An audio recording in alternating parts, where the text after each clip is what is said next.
sebuah kabupaten di Provinsi Jawa Timur dengan letak yang strategis. Karena Lamongan dilintasi Jalan Nasional Jakarta-Surabaya dan merupakan salah satu wilayah yang masuk dalam kawasan metropolitan Jawa Timur, yaitu Gerbang Kertosusila atau Gresik, Bangkalan, Mojokerto, Surabaya, Sidoarjo, Lamongan.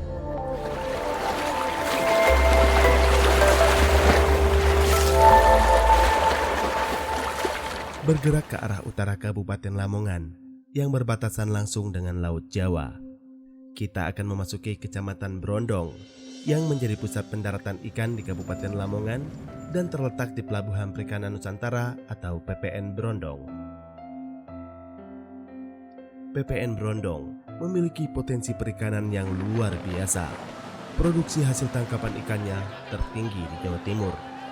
Pada tahun 2021, jumlah volume produksi pendaratan ikan di PPN Brondong mencapai 54.882 ton dengan nilai produksi mencapai 1 triliun rupiah lebih. Kunjungan kapal perikanan di PPN Brondong mencapai 2.000 kapal per bulannya. Rata-rata volume produksi hariannya mencapai 150 ton dengan hasil tangkapan berbagai jenis ikan antara lain ikan kakap merah, kerapu, suwangi, kurisi, kapasan, ayam-ayam, cumi-cumi, dan ikan lainnya.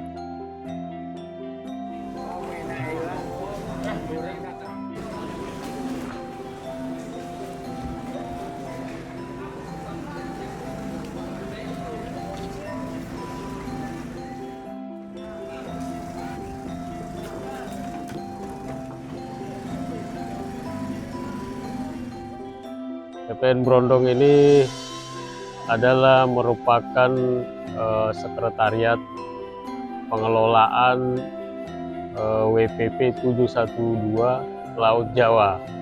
Jadi fungsi PPN Brondong ini selaku koordinator eksekutif.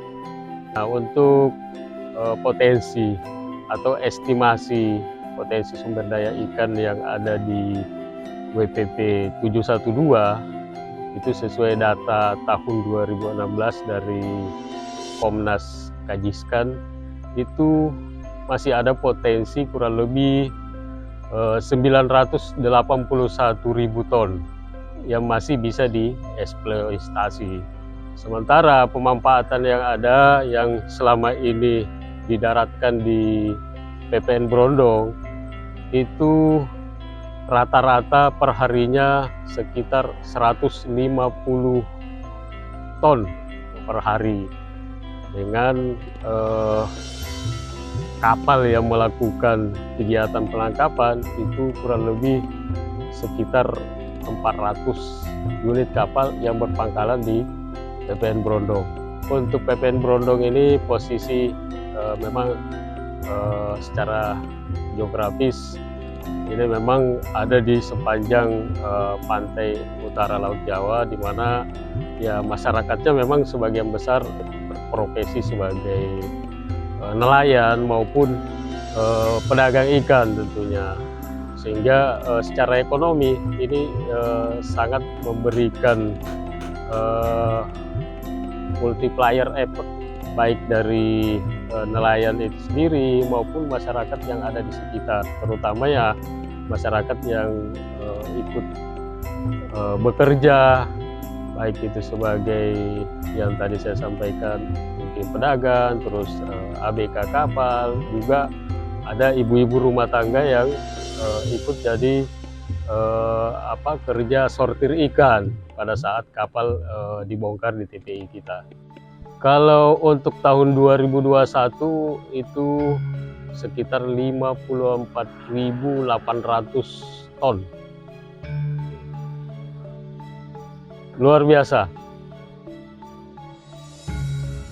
Nilainya kalau secara rupiahnya itu kurang lebih 1 triliun.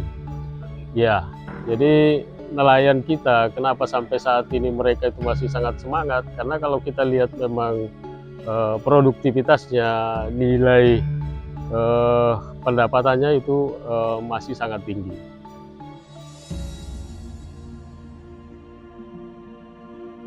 Dengan potensi perikanan yang melimpah itu, Laut Utara Jawa bak ladang emas bagi mereka yang mau memanfaatkannya.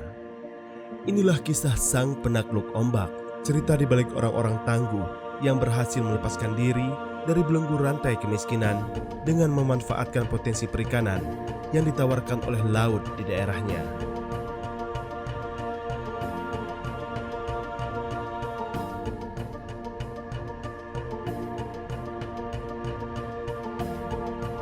Wilayah kerja operasional PPN Brondong menjangkau salah satu desa nelayan di kecamatan itu, yakni Desa Labuhan. Selain terkenal dengan destinasi wisata baharinya, yaitu Pantai Kutang, Labuhan juga dikenal sebagai desa penghasil olahan ikan teri di Lamongan. Aktivitas pengeringan ikan teri di desa ini berlangsung setiap hari pada musim panas.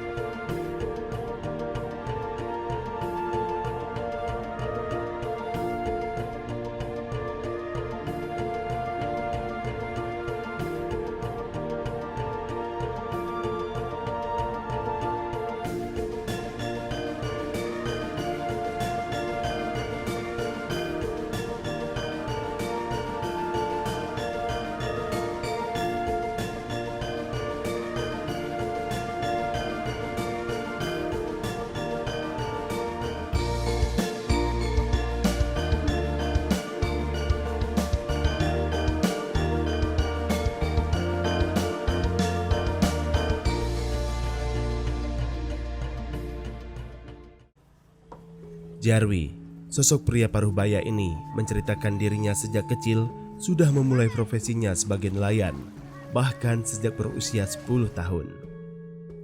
Saat itu, dia ikut melaut dengan kapal milik orang tuanya. Dia mengisi waktu libur sekolahnya dengan menjadi nelayan tradisional membantu orang tuanya. Jiwa mandirinya yang terdidik sejak dini membuatnya bersemangat bekerja untuk mendapatkan uang tanpa harus bergantung kepada orang tua. Saya itu ikut melaut itu sejak umur 10 tahun sudah ikut-ikutan, Pak. Ada orang tua saya, tapi kapalnya kapal bukan bentuk seperti sekarang. Modelnya seperti kapal Brondong dulu, Pak. Iya, tapi kecil. GT-nya kecil. Bukan sebesar itu. Hasilnya dulu nggak begitu banyak, pakai alat apa itu tradisional. Tradisional. Ya sering melaut. Habis sekolah kalau libur saya ikut. Kalau libur saya ikut. Jadi paling tidak saya itu sudah tahu lah kisah dan rasanya nelayan. Karena kita dulu kan kalau dapat uang kan senang loh, Pak, kecil itu bisa buat jajan banyak karena pegang uang sendiri kan gitu, tidak minta orang tua.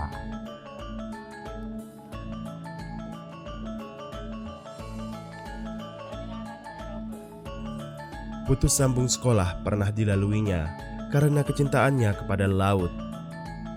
Itu saya itu juga sekolah, Pak, dulu itu sekolah. Buku saya buang dengan alasan hilang. Jadi saya nggak mau sekolah gitu. Akhirnya saya ikut, lepas 1 tahun sekolah lagi. Gitu. Lucu, Pak, saya dulu. Sekolah lagi sampai kelas 6. Kelas 6 masuk di pondok tidak kerasa, pulang ikut melaut lagi 2 tahun. Terasa karena melaut itu susah, artinya susah itu karena kena gelombang, kena angin. Kalau mau terjun ke laut juga dingin pagi-pagi, jadi saya merasa kurang enak gitu. Sekolah lagi, Pak, melanjutkan SMP lagi. Gitu ceritanya.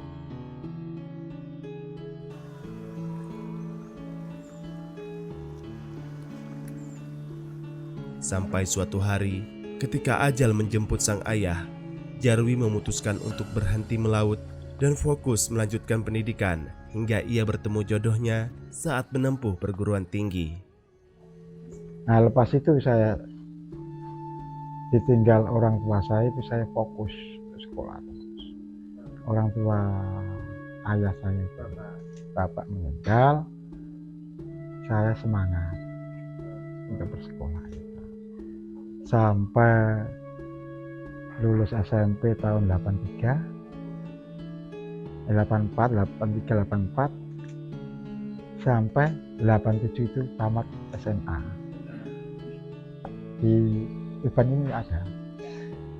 Itu 4 tahun belum sampai lulus saya sudah kawin.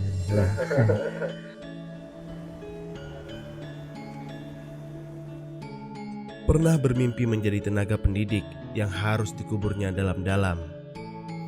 Himpitan ekonomi saat itu memaksa Jarwi untuk menjalani berbagai usaha.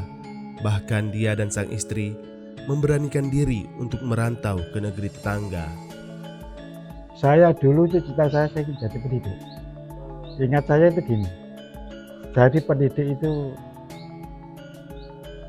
dunia dapat, akhirat dapat.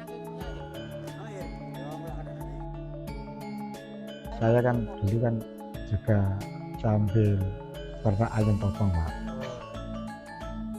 Mengembangkan ternak potong, gagal, saya lari ke Malaysia sama istri saya. Sepulangnya dari perantauan, Jarwi masih harus menghadapi ujian lain. Krisis moneter pada tahun 1998 mengguncang perekonomian Indonesia.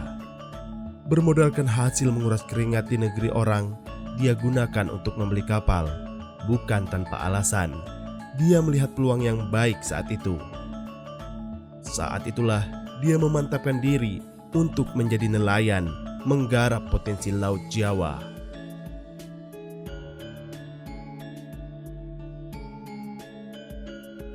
Hasil itu saya pulang karena zaman tahun 98 itu kan apa itu Rismon, ya. Saya itu penasaran mau ngajar lagi atau mau, akhirnya saya pilih beli kapal. Hasil nelayan kan melimpah, Pak. Harga ikan zaman Pak Habibie itu kan luar biasa, 99 itu luar biasa. Sampai banyak yang naik haji itu 1999. Ya, tahun 2099 banyak yang naik haji. Bahkan beli kapal baru, semua rata sih beli kapal baru. Seperti Pak Rasbai, kapalnya baru. Pak Sudadi, tahun 2000, kapalnya baru.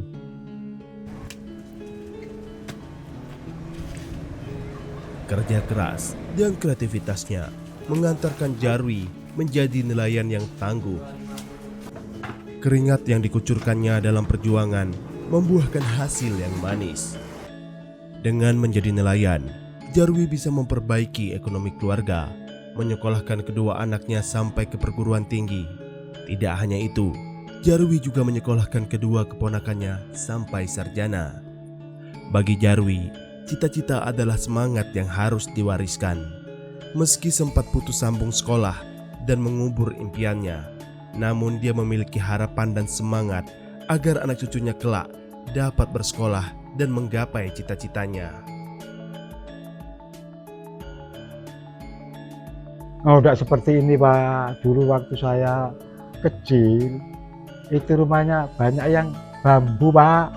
Kalau musim barat, paling tidak itu rumah 10, rumah 15 itu yang ambil. Ya karena kenapa itu? Karena musim angin barat. Bahkan tanggul, istilahnya sini kan bruk, untuk penahan gelombang gitu, Pak. Yang tepi rumahnya, yang tepi seperti Pak Rasbai, rumahnya tepi laut. Tiap tahun itu perbaiki. Jika tidak perbaiki, rumahnya kena abrasi. Mau saya ya, saya kuliahkan. Mumpung awak saya masih sehat. Nah, berhubung anak kehendak yang lain, apapun resikonya biar ditanggung. Orang tua mendukung ya. Iya.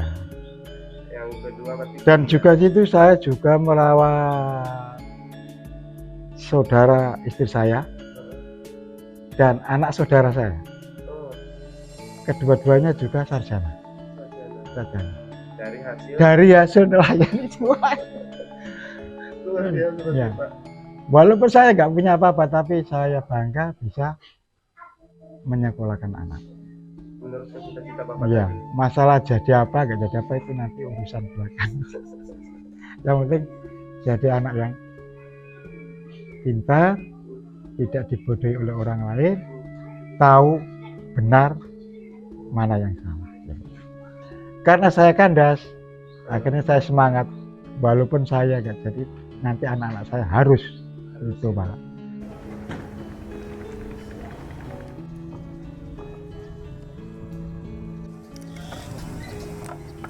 Hasil melaut para nelayan di desa ini tidak hanya dirasakan oleh keluarga mereka saja, tetapi juga oleh masyarakat.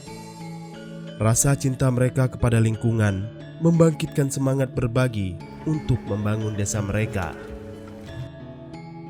Dulu tahun 2000 sampai 2010 itu desa itu gencar-gencarnya untuk membangun musola, ya, dan merenovasi masjid. Itu pernah nelayan itu didatangi oleh panitia, dimintai untuk menyupport. Akhirnya itu diambilkan oman, Pak. Oman itu bagian lah, bagian dari hasil tangkap. Nggak salah itu diambilkan 2 ya, satu bagian.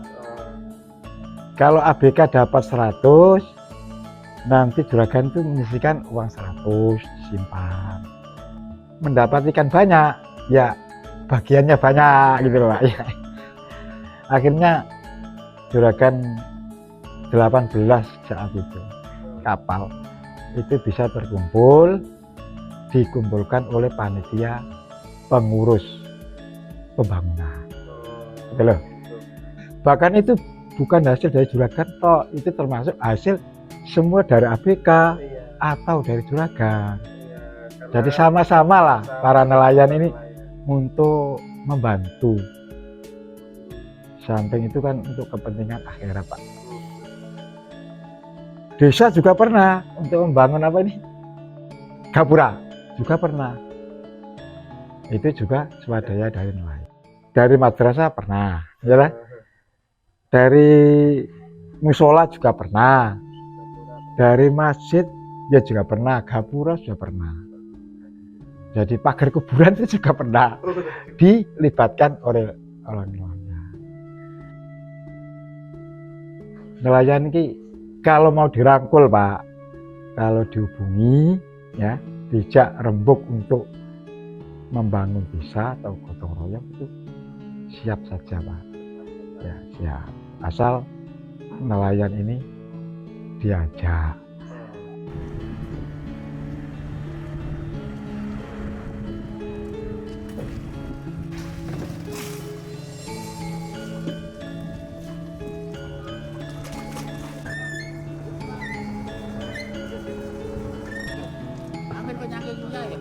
Amir, yo mulai ada nanti. Foto terbang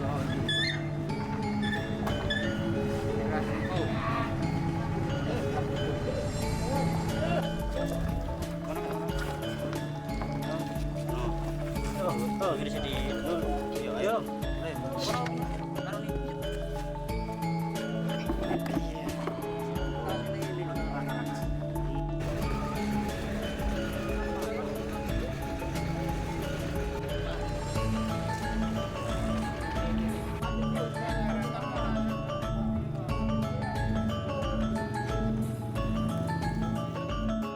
Hal serupa diceritakan oleh sahabat Jarwi, Sudadi. Kesuksesannya dalam menjalani profesi sebagai nelayan dilaluinya dengan perjuangan panjang. Pahitnya kehidupan di masa lalu membangkitkan semangat untuk merubah keadaan ekonomi keluarga. Perlahan tapi pasti, perjuangannya membuahkan hasil yang manis. Enak sekarang, dulu susah katanya. Cari makannya susah. Susahnya itu ya, kalau dapat ikan ya, dulu kerja dulu, bos 1 bulan ini saja 1 petengan itu 30.000, 40.000 dulu.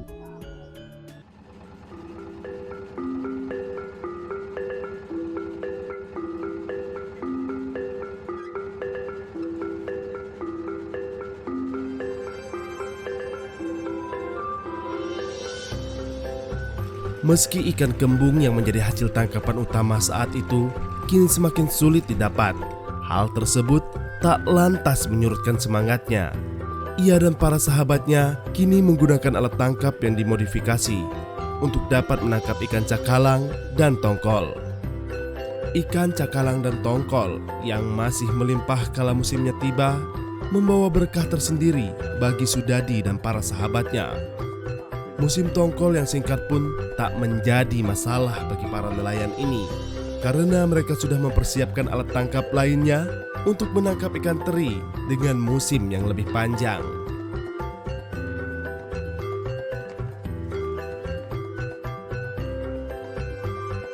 Mesin satu ini alat.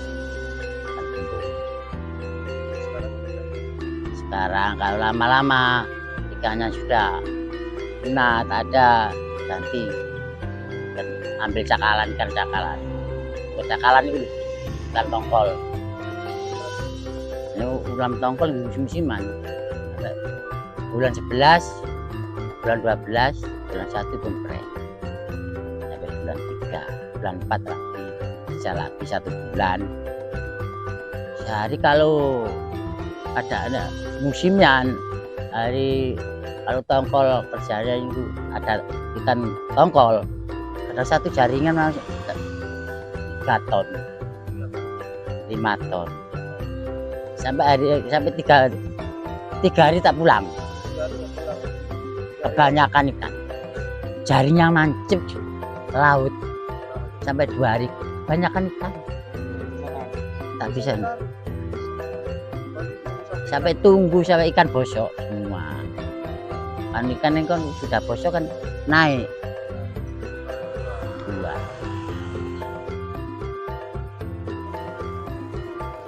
Harta laut utara Pulau Jawa tak hanya membawa berkah bagi nelayan, tetapi juga untuk masyarakat sekitarnya. Penangkapan ikan yang dilakukan oleh nelayan memberikan efek domino ekonomi yang terus bergerak, bahkan ketika ikan dihidangkan di meja makan.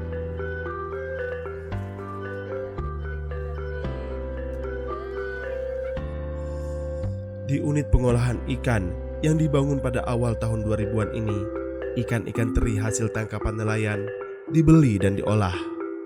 Olahan tersebut kembali dijual dan didistribusikan keluar Lamongan. Mulai tahun 2005. 2005. Sebelumnya itu 2001, terus lanjutin orang tua sampai hari ini. Apa aja mas yang diolah? Ya tergantung nelayan dapatnya apa gitu, kita proses. Mulai dari teri nasi, teri, kembung, cumi, semua. Kalau ya hari keseharian keluarnya apa itu ya yang dibikin. Paling banyak biasanya itu ikan teri dibikin tawar. Tapi musim kadang kalau ada teri nasi, tapi musiman ya, belum ada. Cuman cuaca, kadang banyak, kadang besok nggak ada.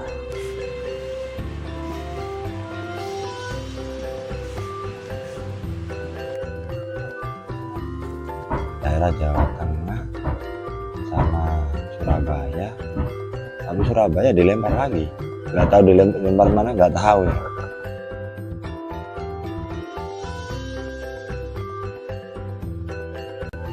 Kalau kendala terbesar ya ini cuaca. Kedua, pasaran mulai sepi, harga ikan mulai turun, bisa naik, garamnya naik, maunya itu 1.000, sekarang jadi 1.300. Jadi agak susah, mau beli mahal, bahan garamnya udah naik, mau murah dimurahin ikannya, kasihan nelayan.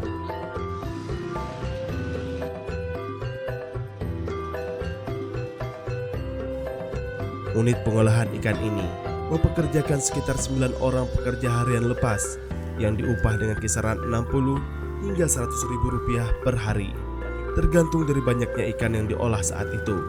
Hasil tangkapan nelayan dan cuaca yang tidak menentu juga menjadi kendala tersendiri selain kendala permodalan.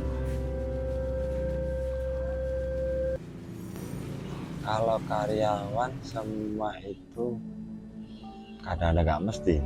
Kalau saya ngitung semua 9. Tergantung cuaca. Cuaca, kalau cuaca mulai panas, bener-bener panas, kadang-kadang 60 sampai 100. Kadang sampai bisa kadang 100 lebih. Kadang yang dapat 40. Tapi nggak bisa di profit sehari dapat segini, nggak bisa. Tergantung cuaca sama pendapatan nelayan.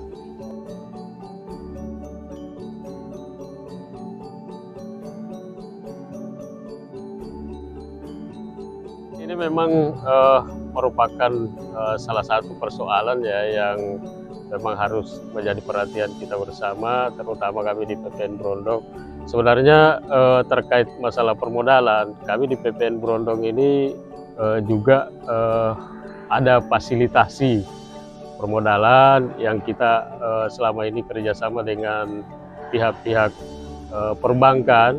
Dalam hal ini memang secara umum yang aktif di tempat kita itu perbankan BUMN nasional. Nah, mereka dari tahun ke tahun sebenarnya itu sudah aktif memberikan permodalan dengan jumlah yang variasi sesuai dengan kebutuhan yang mereka inginkan. Untuk capaian kita di tahun 2021 itu dari target kurang lebih 70 orang itu terrealisasi sekitar 73 orang. Lebih dari target. Ya, alhamdulillah lebih dari target. Berarti masih dibutuhkan sosialisasi lagi, Pak. Nah, memang ini kita selalu mensosialisasikan di pelabuhan ya, khususnya kepada seluruh pengguna jasa yang ada di lokasi kita, bahwa ya kita memang ada memfasilitasi untuk pendanaan atau permodalan untuk nelayan terutama. Ya, harapan kita nelayan ini tentunya dengan kemudahan-kemudahan yang kita berikan, setidaknya mereka bisa datang ke tempat kita supaya apa yang menjadi keluhannya, persoalannya terkait permodalan tadi, ya mudah-mudahan ya fasilitator yang kita siapkan di PPN Brondong ini bisa membantu mereka dalam memudahkan untuk mendapatkan modal itu tadi. Di balik kehidupan yang mulai mereka nikmati, ada kegundahan saat musim angin barat tiba. Pasalnya, dermaga TPI Minas Samudra yang mereka tempati sebagai tempat tambat tabuh kapal tidak memiliki pemecah gelombang atau breakwater, sehingga sewaktu-waktu dapat mengancam kapal perikanan milik nelayan yang tambat di TPI tersebut. Tak banyak pintanya, Jarwi hanya ingin kapal-kapal mereka aman, sehingga nelayan dapat tidur dengan tenang saat musim angin barat tiba, sehingga ia bisa mewariskan usahanya kelak ke anak dan cucunya dengan rasa aman. Yang saya harapkan bersama teman-teman nelayan yang mengurusi nelayan di warga Desa Labuan ini kepeduliannya terhadap pemerintah untuk membantu kapalnya yang ada di parkiran, yaitu berupa pemecah gelombang, sehingga kalau musim barat itu ombak dan anginnya tidak sampai ke masuk.